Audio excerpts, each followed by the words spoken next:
it sounds crazy, but your ignorance can be an asset in a way, as long as you're humble. So like, Welcome to Impact Quantum. Quantum podcast, turn it up fast. Candice and Frank blowing my mind at last. Quantum podcast, they're breaking the mold. Science and sky beats, it's bold and it's... Hello and welcome back to Impact Quantum, the podcast where we explore the emerging field and industry of quantum computing, where you don't need to be a PhD, you just need to be a little bit curious. And with me on this cold day up in Canada, but reasonably warm day here in Baltimore, is Candice Gillhoolley, the most quantum curious person I know. How's it going, Candice? It's great. And yeah, it's March and we're basically expecting an ice storm. So, hold on tight, buckle up, buttercup. It's March. So, it might March have is like a been box of chocolates. You never know what you're going to get. You never know what you're going to get. Absolutely. So today we have the pleasure of speaking with Sam Kearney, and he is the head of growth at Haiku. Hi, Sam. How are you today? hey, happy to be here. Yeah, things are going well. Good to Awesome. see you both. Yeah, it's a similarly pretty cold day in Toronto. I guess we're both in Canada there, and I feel like March gave us a little bit of a teaser of summer. So now that people are going to be complacent in the new cold, so we'll see how those roads are. But good to be talking to you both. Yeah. So tell me what does head of growth do, or chief of growth? Like what does that mean, and for people who don't work in sales? Yeah, well, I can tell you that that's my role is not actually what the title would typically imply Really? within a startup. Yeah. So essentially, I was one of the first people who joined Haiku, and essentially at that point, it would essentially have probably been considered biz dev or business development at that time. But to be frank with you, we weren't trying to make sales. We were more looking at partnerships. We were looking at grants at the time. Really, we just needed relationships, things along those lines. And head of sales or head of BD could potentially have like an abrasive effect, especially when you're talking to scientists. People might shut off. So we chose head of growth actually for it to be just almost intentionally vague term. And the broader sort of startup ecosystem, there's of course like growth marketing, things along those lines. So the title actually likely will change, but for now it's head of growth. So in my day to day, it's a lot of dealing with business development tasks. So making relationships for the company, pushing things forward on that front, developing offerings, communications. It is still a jack of all trades. I'll still write the occasional grant or have my hands in any cookie jar that is essentially non-technical. Everyone else in the team has a technical background, and then I get to be the glue that meshes it all together. I think that's the important thing to point out, right? If you sounds like you don't have a background in physics or technology, yet you're still able to be, head of growth at a. We'll talk about Haiku because it looks like an interesting startup. I like their tagline. Was it careful software for? What does it say? Let me load it. Careful software for clumsy quantum computers. Which get Yeah, into that. clumsy hardware needs careful software was the original tagline there. And yeah, I think that it was pretty indicative of sort of the nature of the market. People would like to say maybe less so now, but I still think it rings true. And yeah, no, it is a good point. I do not have a quantum background in terms of academics. So I've been working in this space for around 6 years now, so quite some Oh time. wow. But essentially have no formal training in science or even anything technical. So I mean, I was my background, my public administration was what I studied for my undergrad. Did a Bachelor of Global Affairs, and here I am. So I worked a lot in different technical areas during that time, but none of it had to do with quantum computing. So it's definitely it is doable. So what first pulled you into the world of emerging technologies like AI and quantum? Sure, yeah. So I mean, I guess part of it ended up being at the beginning with attraction to startups. So one of my first jobs out of undergrad was working at the incubator at the University of Ottawa, and that always appealed to me of like sort of dealing with entrepreneurs trying to apply technologies. And then basically, I ended up when I got more into the policy space at my University of Global, like the Bachelor of Global Affairs in Toronto. Essentially, with that, I was very interested in energy and energy policy, energy tech. And with that, essentially just networked my way into an energy tech startup. So essentially, that was I was the first employee at that company. It did not go very well. Well, it's yeah, I mean, apparently it's still alive and kicking, but yeah, that was one experience there. But essentially had a lot of different experiences I get into regarding technology and tech and entrepreneurship, but it was more so from that startup angle rather than from, me actually picking up the core capacity as far as technical understanding. Okay. Well, not every startup has a happy ending, right? We only hear about the ones that have awesome endings, right? That's definitely true. Yeah, and Billion dollar plus valuations and things like that. Those are the I ones that make the news. I would say that with the energy space, like that was the first time where I had to it was like building energy systems and things like that, and getting like I sort of viewed it as like a challenge to learn about it, if that makes sense, and that was kind of fun. And then quantum was obviously an even more daunting, sort of like, oh, let's work in this space where I have no idea anything about it and it's ultra technical. So let's see how I can do it. And yeah, it is sort of like a like, oh, you don't think I can do it? Oh, watch me type of thing. That's kind of sort of a fun attitude that I didn't realize I had until the last few years, but absolutely. So, what helped you personally cross the threshold from curiosity to understanding when in quantum computing, which can be very intimidating? So with quantum computing, I had I guess as far as how I got into the field was through networking. I had never met the people there before, just reaching out for coffee chats. I graduated into COVID. Probably had about 100 coffee chats with people who I viewed as doing interesting things.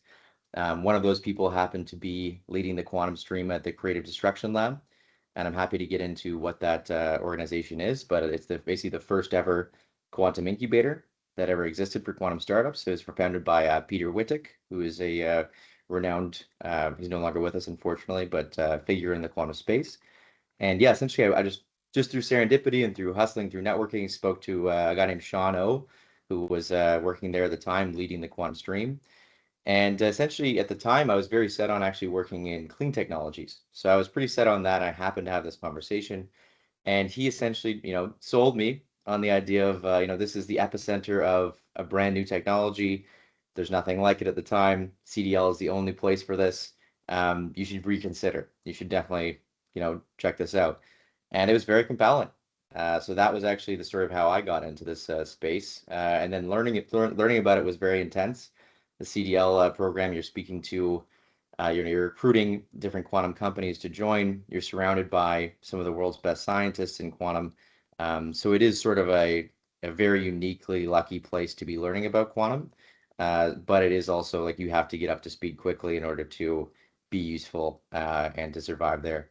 So yeah, I think it was I was uniquely lucky to be there.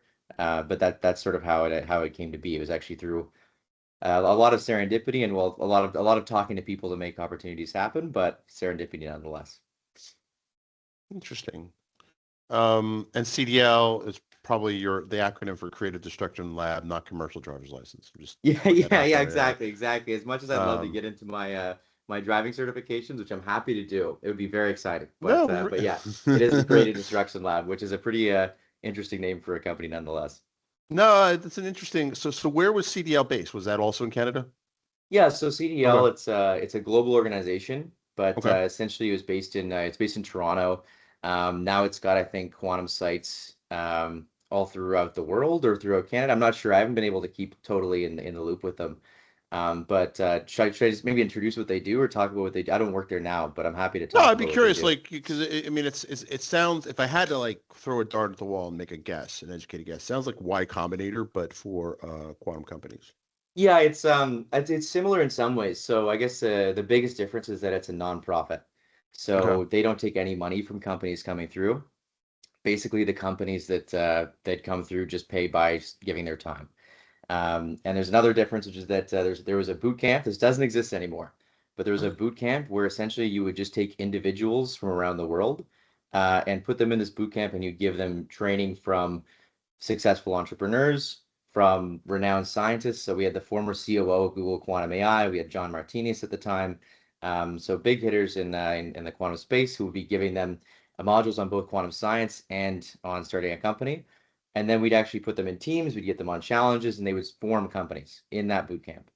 Oh Um, wow. so that was like brand. It was basically like a small little petri dish where we try to encourage quantum companies starting, and that's actually where Haiku was formed. Was in that boot Oh. camp. after the boot camp, there's sort of like this, like every 2 months, they meet with mentors who are scientists, entrepreneurs, people from industry, and they get just like feedback on their challenges. They help them to set objectives, and around a third of all companies actually graduate the program. So most companies get cut.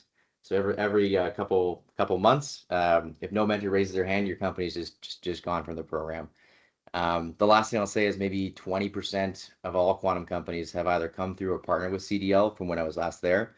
I don't know if that stat has changed, but no, people don't hear much about them because they're a nonprofit with very little money. But most of the CEOs in this space know about it, but it's sort of more on the down low, I guess.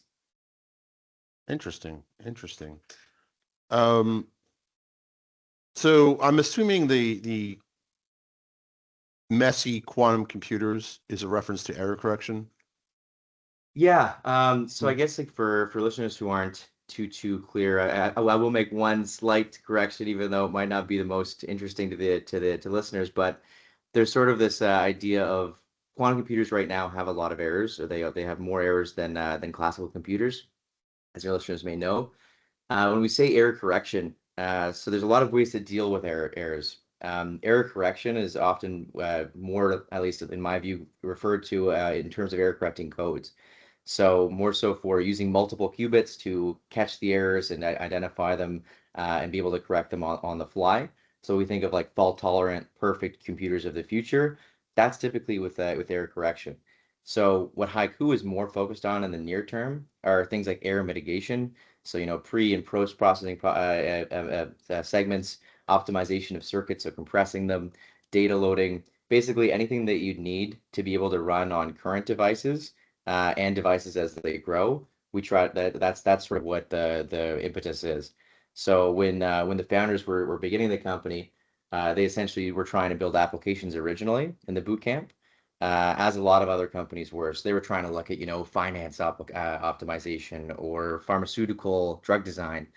And, they try to implement an algorithm they built on real hardware, and you immediately just run into bottlenecks of noise, or your circuits are too deep, or whatever it may be. And they were like, let's just try to figure out like the actual sort of underlying bottlenecks of running things on quantum and just do the quantum part and let other people use those tools. So that's sort of the idea there. I did also see many companies coming through CDL. So I probably spoke to literally every single company that existed in quantum for those 3 years at CDL. And this is also quantum information. So it's also, communications and sensing as well, but every computing company as well, regardless. And there were a lot of companies building like application specific, we're going to build algorithms for logistics or algorithms for drug design. And many of those companies died, or they just swapped to classical. And I think part of the reason why is they were so focused on that high level stuff, and they weren't really focused on like the actual nitty gritty, and there wasn't a tool set for them to like implement things as good as they can on hardware, which is very fraught with errors, and there's not that many qubits. So it is hence the tagline and hence the company. So Interesting. Sorry, Candice, it looked like you were going to ask a question. So No, I'm trying to think. Like, I know that there's like a race going on, to figure out quantum error correction.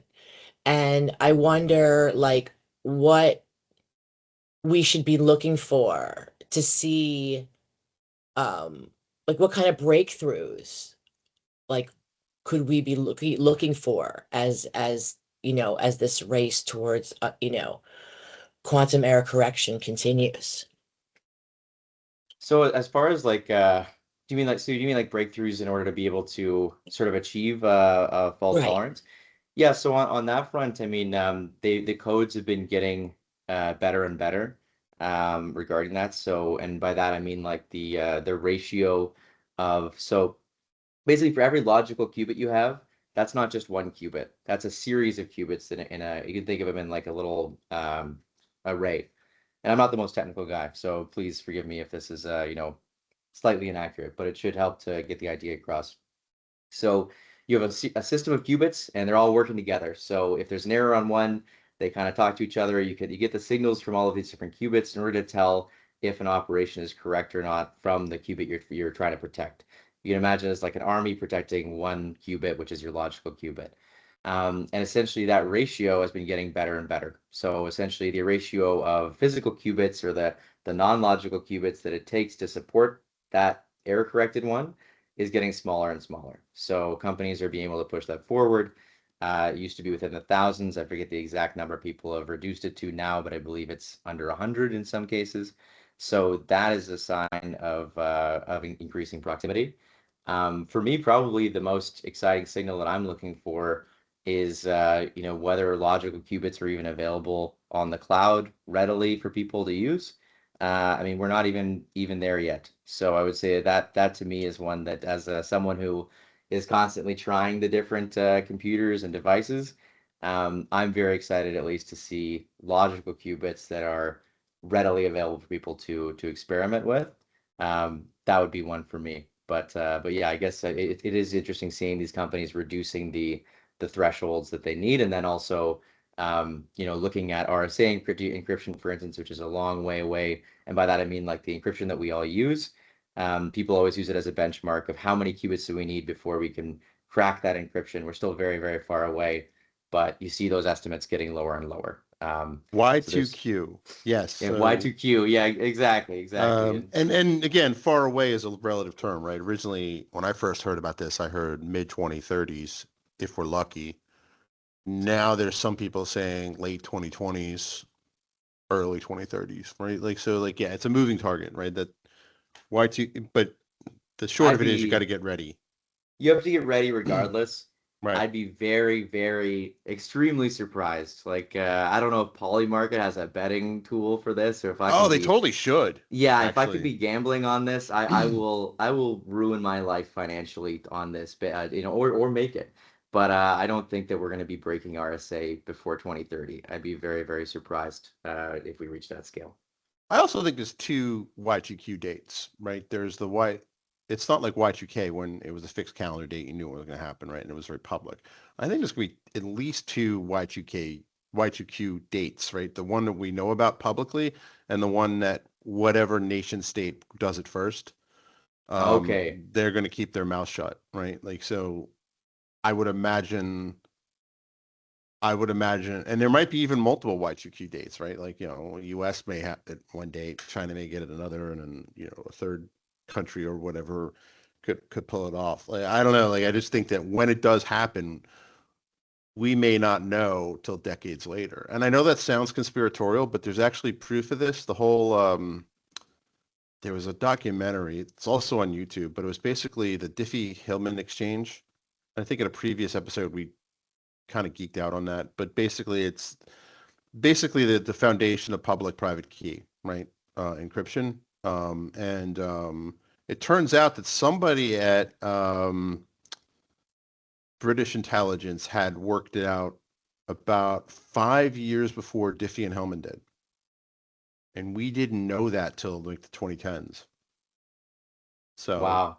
Yeah, there's yeah, definitely, yeah. I mean, there's probably research going on that we're not aware of, so I I wouldn't be certainly hope surprised. so. Yeah. Yeah, Given the amount of money spent in taxes on this around the world, I certainly hope that this is going to something air quotes useful.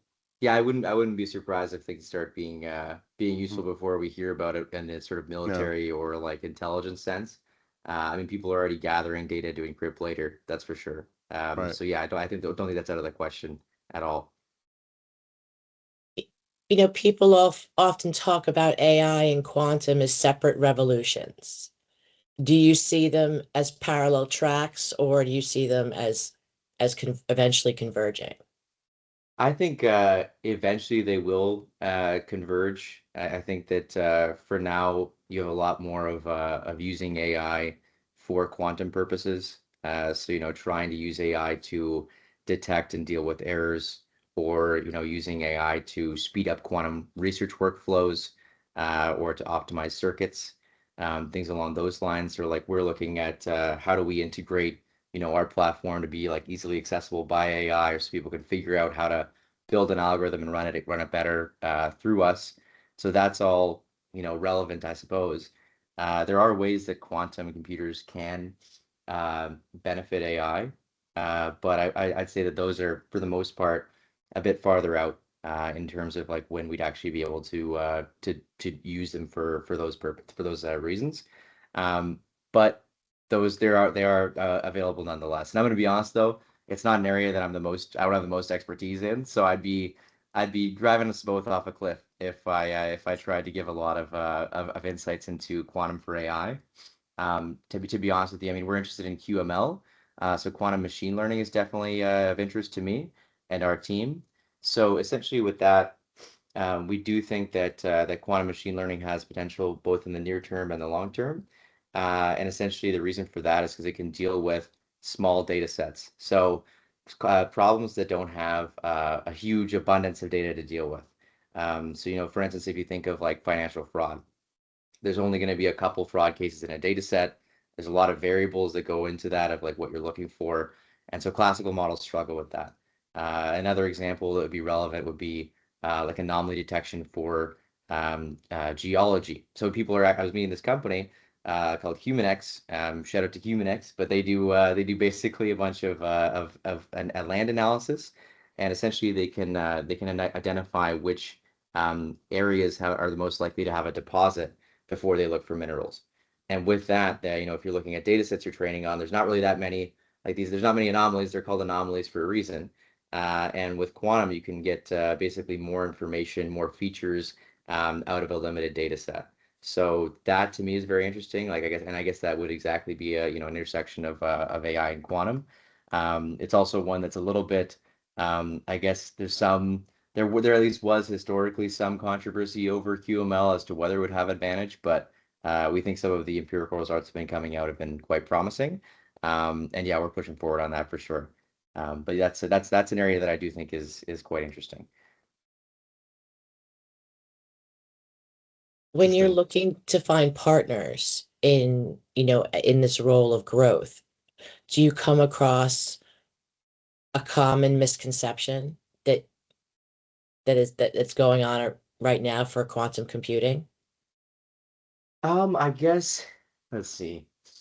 As far as I guess with the people who I'm dealing with for the most part, like we're really looking for, at least to begin with, the most advanced quantum teams who are pushing forward the hardest. So like well we're not like just trying to get people who've never heard about quantum onto a platform to learn about it. It's mostly for like we're at this point we're trying to get the like elite in the research side onto what we do.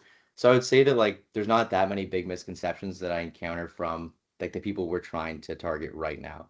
But when I speak to people at conferences and things like that, and just in general, like the much broader public, absolutely, definitely see a lot of misconceptions. I think one that I would say is that yes, the space is advancing rapidly, but I think just because of the nature of some of the PR, some of the tones that people are taking, everyone's claiming advantage or claiming maybe more than they've achieved with some of their results, that it's easy for these people to think that we're already at a phase of quantum advantage. We already have fault tolerant computers because people are talking about logical demonstrations, etc. And so I think for people who are newer, it's very easy to think that we're much more advanced than we are. For someone entering the space right now, I think it's I see some people thinking that quantum computers are already being used in production all the time, and that's just not the case. You might be able to make the case for an annealing company like D-Wave or something like that. But for the most part, I would say that's just a misconception. Some people do fall for the hype, of course, and I can't blame them. I mean, like, they're trying to learn about a space. Maybe they only spend a day scrolling on LinkedIn or something, and then they can come out with that conclusion.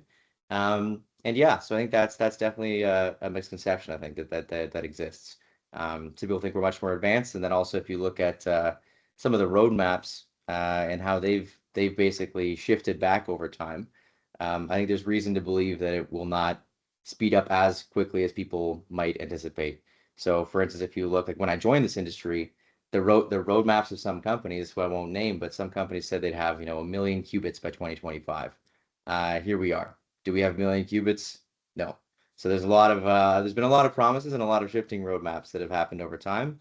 And I'd love to have. So we're just trying to deal with essentially whatever hardware is actually available. What do they actually deliver? But it's very easy for people to read these roadmaps and then they believe them because they don't know the historical context, And I don't want to say that none of these roadmaps are correct, but I'm just saying there Well, should maybe one of them be will be. One of them will one be. of them will One, hopefully be correct, and I'm just saying there should be a couple more than a couple grains of salt when people read right. these. Well, I think it's also fair too, right? LinkedIn, I love LinkedIn, right? But it is a hype vortex, right? And it's gotten worse actually. But like, so you can't if you look at LinkedIn and you see that as your ground truth reality, you have bigger problems. Yeah, yeah, You that's know, true. Yeah, if I wake up and I ground myself with LinkedIn, I'm gonna be floating into the clouds or something. But absolutely.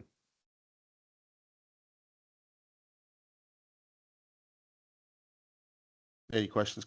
I'm sorry. I'm thinking about what should enterprise leaders be doing today to prepare for a quantum future?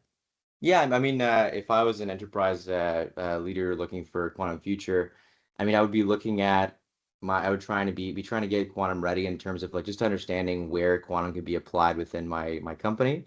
Then I'd start building, algorithms for those and looking at which are the most promising, and then just try to start scaling them up and being on the edge of what performance can be. I think that it's a dangerous trap to potentially if you just try to focus for future perfect devices and not actually implement anything on the real hardware.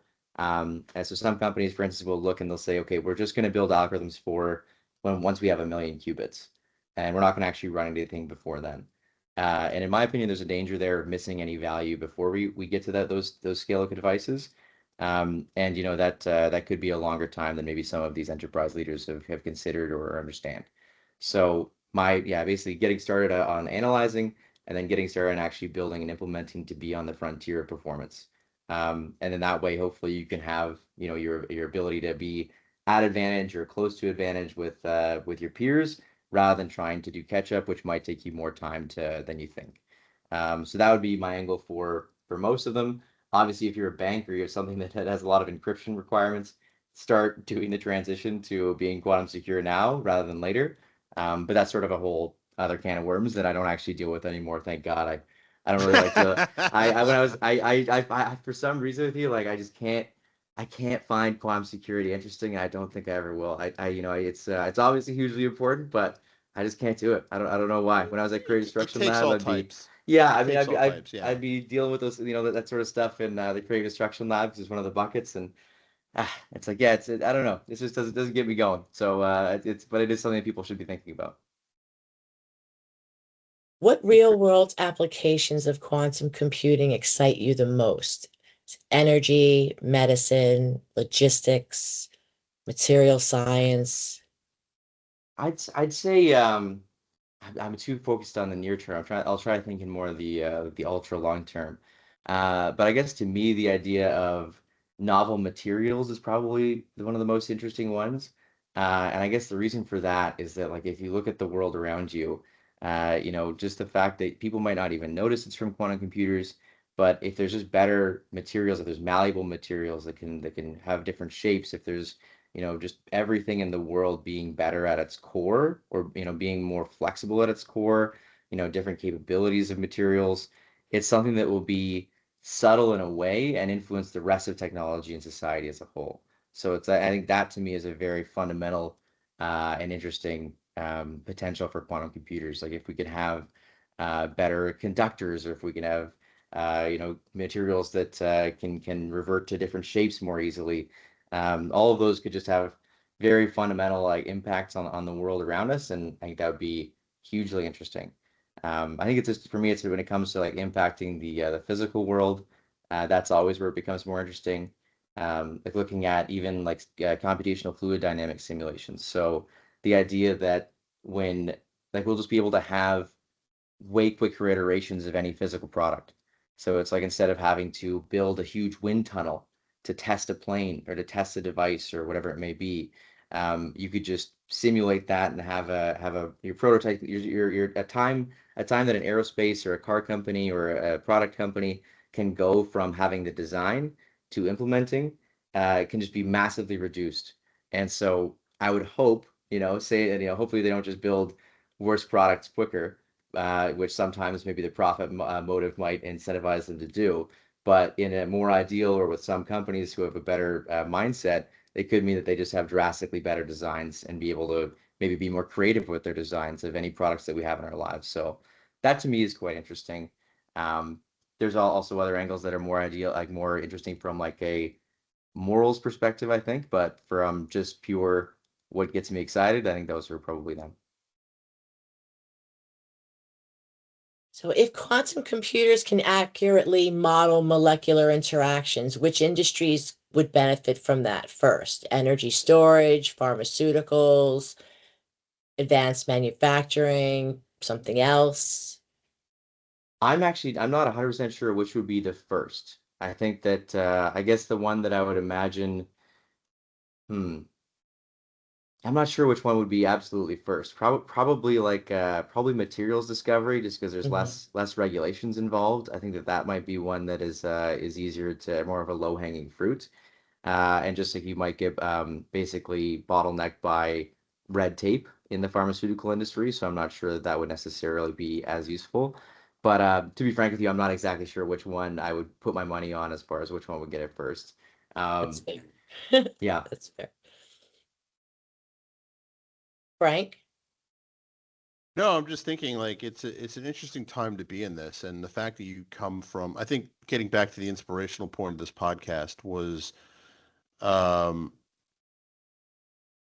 it's amazing because you don't have a background in this, but yet you do talk very eloquently about the technology, right? So kudos to you for that. But like, I mean, I think it's encouraging for folks that are not in this field who may feel intimidated by the physicists, the PhDs, and things like that, to realize like this is going to require a village, right? Like you don't like the quantum security part of the story, right? But um, clearly there are those that do, right? Like, so it's an interesting. So I would encourage. I mean, I always encourage people to just look around and see what sparks their curiosity, right? And maybe it's the quantum security thing, maybe it's business development, maybe it's going around in this space. But I think it's an interesting. I think it's one of those few pivots in time when this is really going to upend a lot of industries. Um, it's probably going to be a greater disruption than AI. I would say it's probably going to be on par with the transistor in the 50s and 60s. Yeah, I would encourage anybody as well to not be limited just by quantum computing and when they're looking into quantum information technology. Like sensing is also extremely interesting, like replacing GPS, having it basically just allows for a lot more independent navigation. So there's a lot of different angles that people can go to explore. And yeah, I definitely do think that if people are interested, they shouldn't necessarily feel they have to have, a physics degree or they have to have a PhD. Every company are going to need people who don't have those backgrounds, and it's unrealistic for these companies to expect people to have those backgrounds. Like, we're looking for a marketer. Are we going to find a marketer that has a quantum computing background? Maybe if we're extremely lucky, and I've been hit by lightning 3 times in the last year, and I'm like, doing rituals outside to try and get better luck or whatever. No, like, the reality is you're going to need to bring on people onto the team who have other skill sets, not just quantum. And thank God, you're going to need that. You're going to need Yeah. people who are going to be organizing things, who are going to be talking to people, who are all, etc. So definitely, I think people shouldn't be totally off put. People should have, if it's interesting to you and it's compelling, then learn enough to be conversational. That's an achievable goal. Is like learning enough to speak about it at a high to like mid level. Even just a high level to start, of course. That people shouldn't be totally off put by how like understandably daunting this field is. I mean, not only is it computer science, it's the intersection of that with probably the hardest area of physics. So, I Yeah, mean, I yeah, yeah. understand why it's off or intimidating, but it's doable. Well, one of the things that really helped us when we kind of relaunched the show is somebody said the quantum computing industry already has enough PhDs, right? It's And yeah, like, I think he had a PhD, so he was, a little self-deprecating, but he's right, right? Right. If you look at Apple, right? I think everybody around the world recognizes Apple, right? You had a Woz and you had a Steve Jobs, right? You kind of need the yin and the yang, so to speak, right? And I don't know if kids today even know who Woz is, but that would make me sad. But basically, if you think about Apple, Apple really had, two primary co-founders, right? Steve Jobs, I think everyone knows. but there was also Steve Wozniak, who basically was the type of guy who could solder up stuff like in his garage and things like that. Like he was the brain behind the other brain.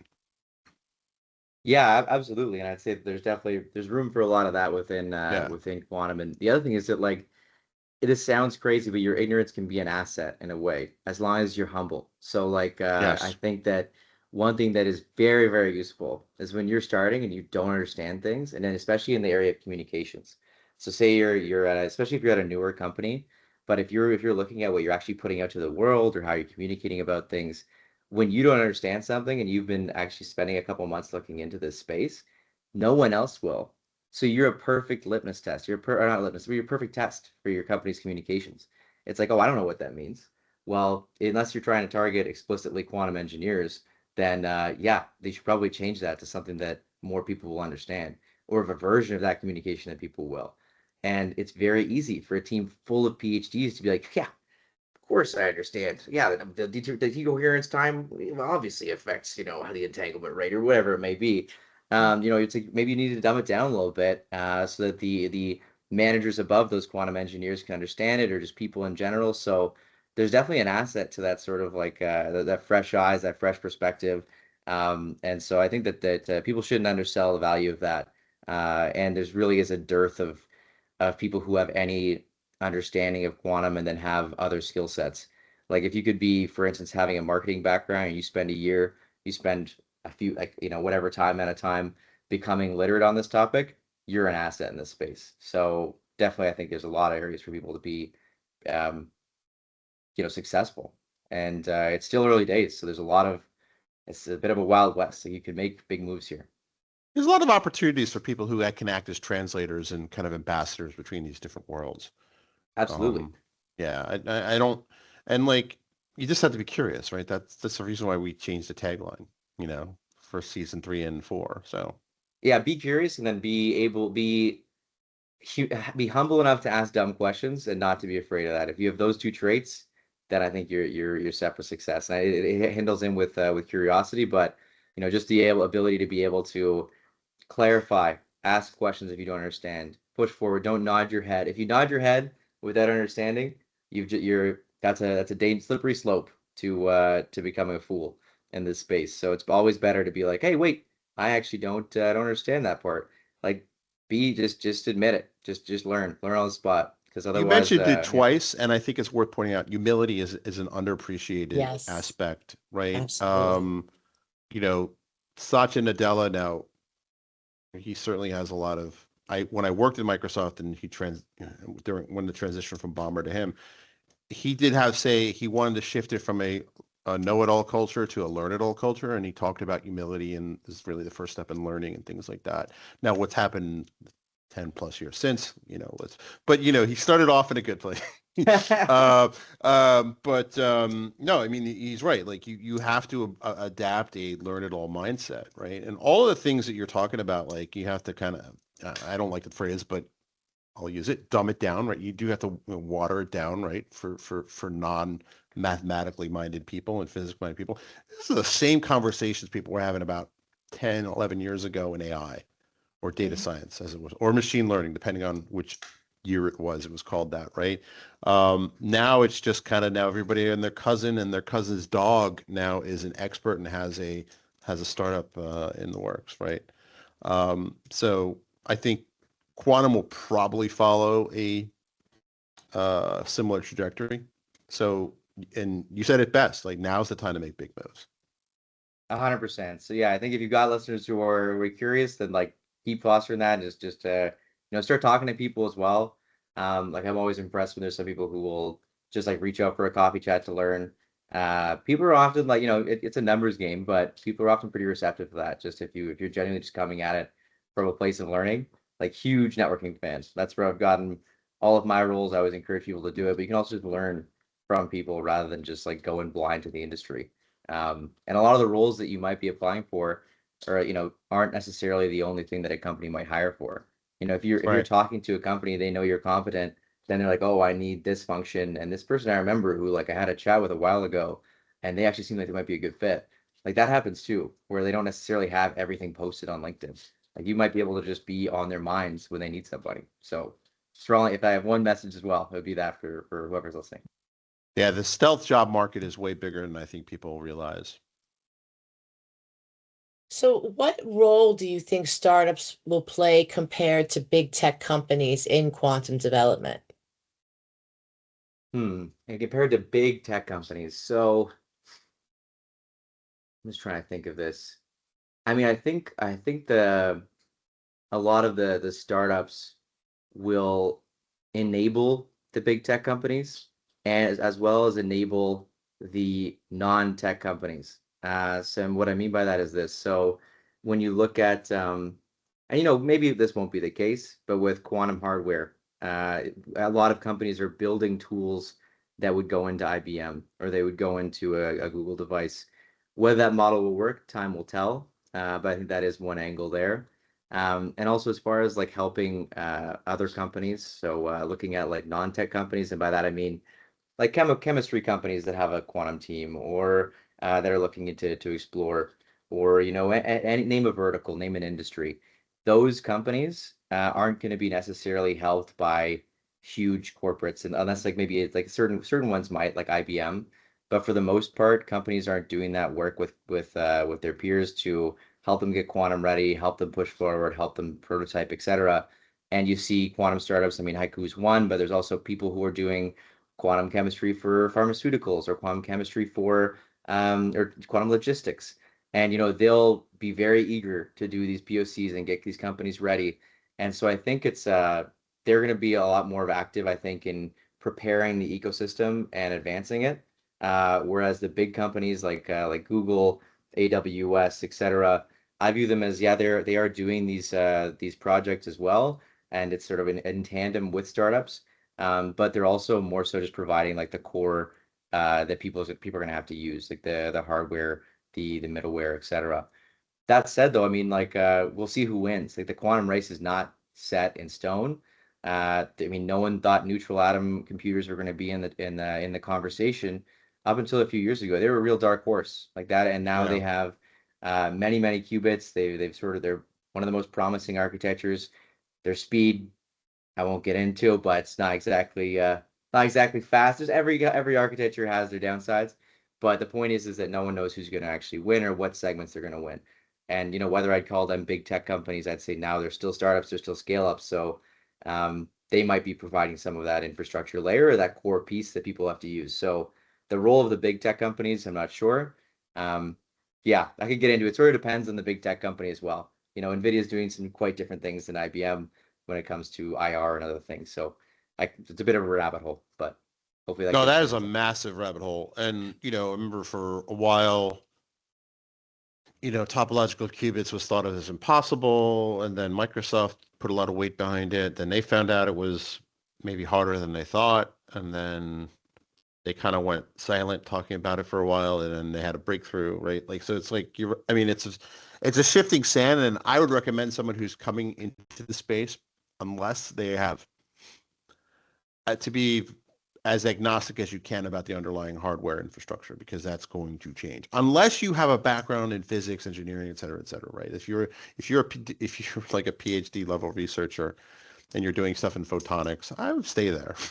Yeah, stay there for your job, but then it Yeah, is yeah, always yeah. funny. Like I'd also encourage anybody entering this space, like if you're hearing someone's opinion on architectures and they have a background in that architecture, that person is the most biased person you can talk to about this. Like Yep. they're like, oh, of course, yeah, photonics is the only architecture that could win. Right, Did I right, right. happen to study it for 20 years? Yes. Okay. Well, you might be a little biased. There might be some cost in that. So Right. yeah, it's always important to check someone's background when you hear what they're talking about, and then to definitely, as you say, weigh all the architectures like differently, but make sure you have like a bird's eye view of them.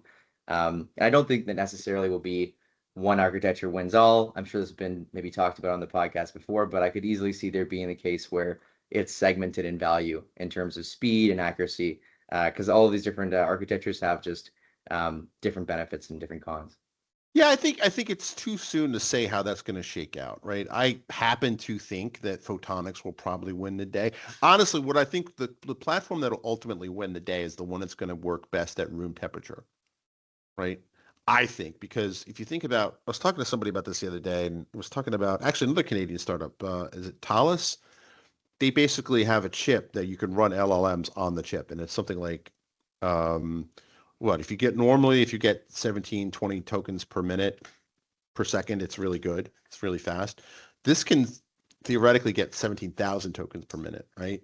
Now, is that going to be the best architecture going forward? Well, I don't know, but and we were talking about this with a coworker about this and how that relates to hardware, and hardware is kind of like a hardware doesn't change as quickly as software. That's why it's called hardware and software to begin with. But x86 was never the fastest horse,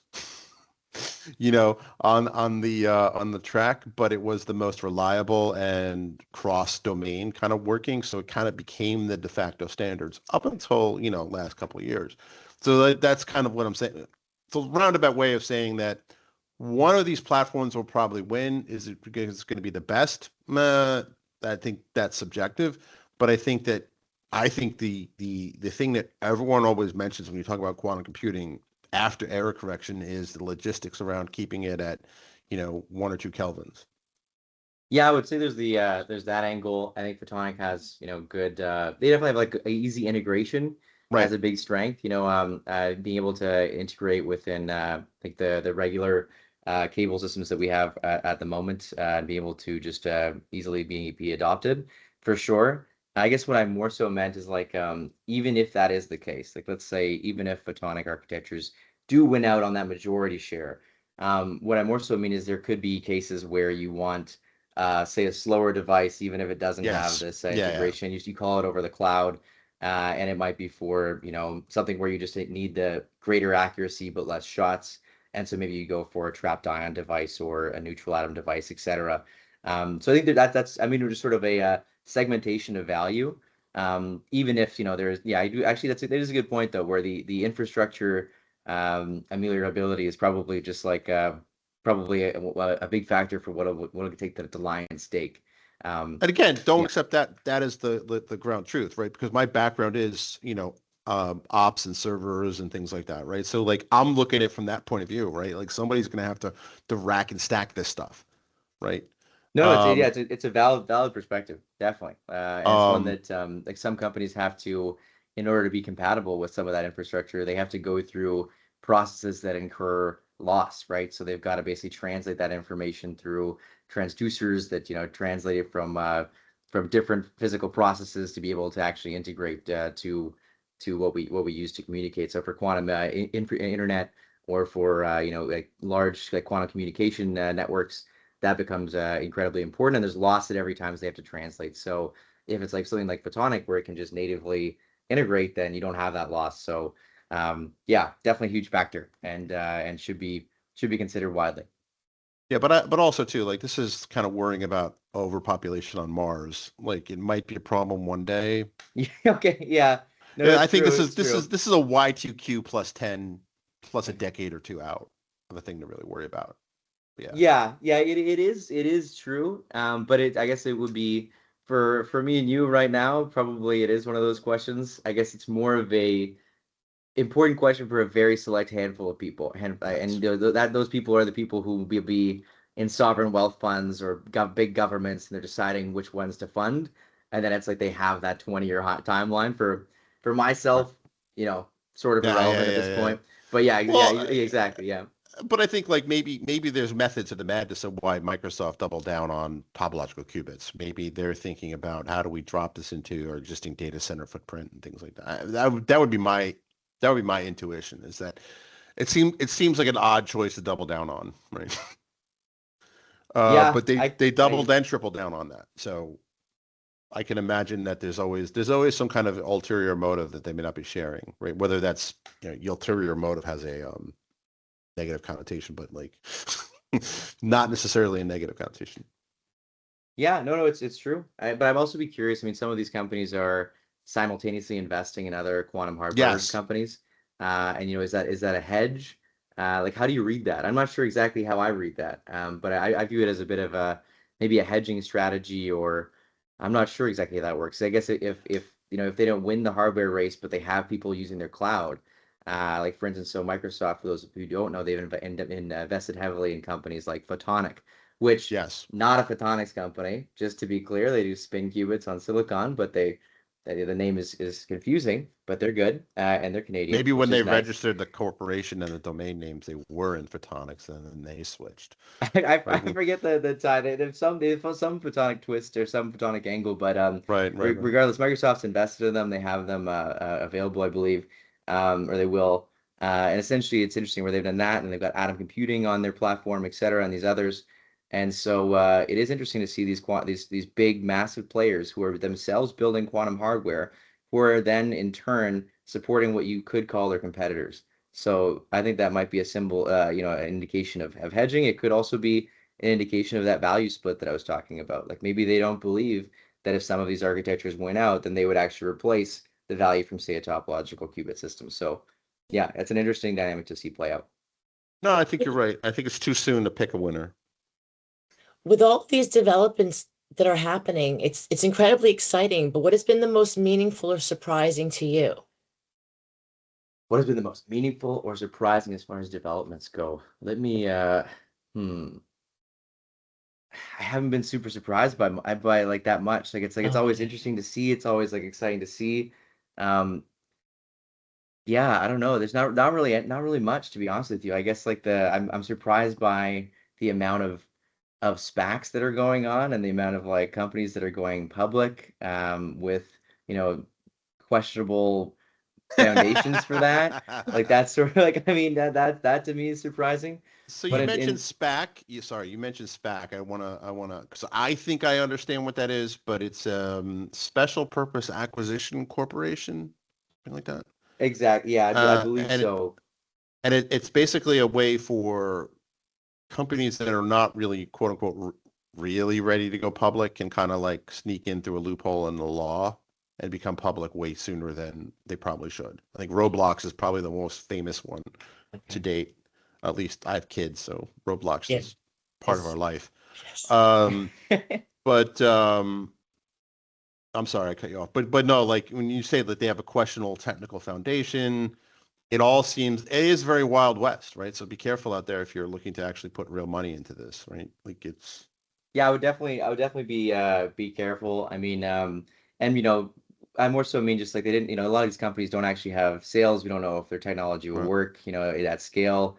And somehow they're all going public. And I think it's easier, I guess, to get people who are interested in quantum in the public to put in money than sometimes than to convince sovereign wealth funds or venture capital firms to invest at that scale.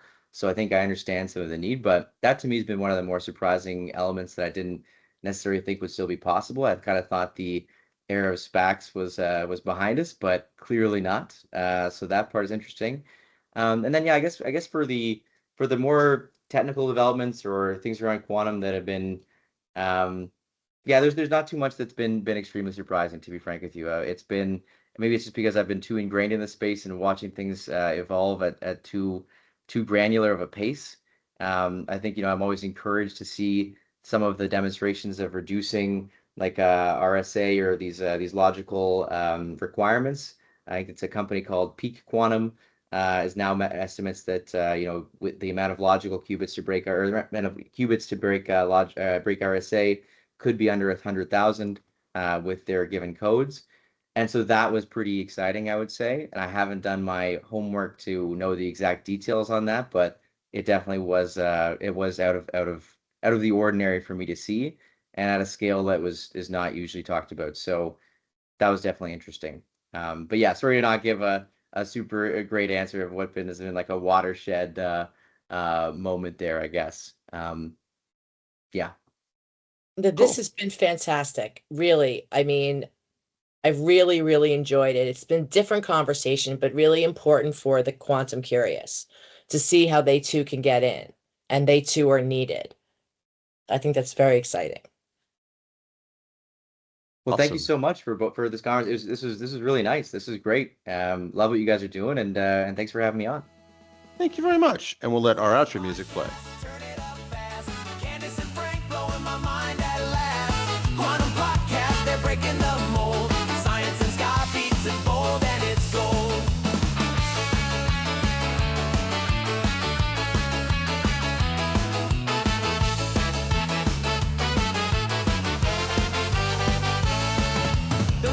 universe is skanking in time. Black holes are wailing in a horn line so fine. From Planck scales to planets, they're connecting the dots. Candice and Frank, they're the cosmic hot shots. Quantum podcast, turn it up fast.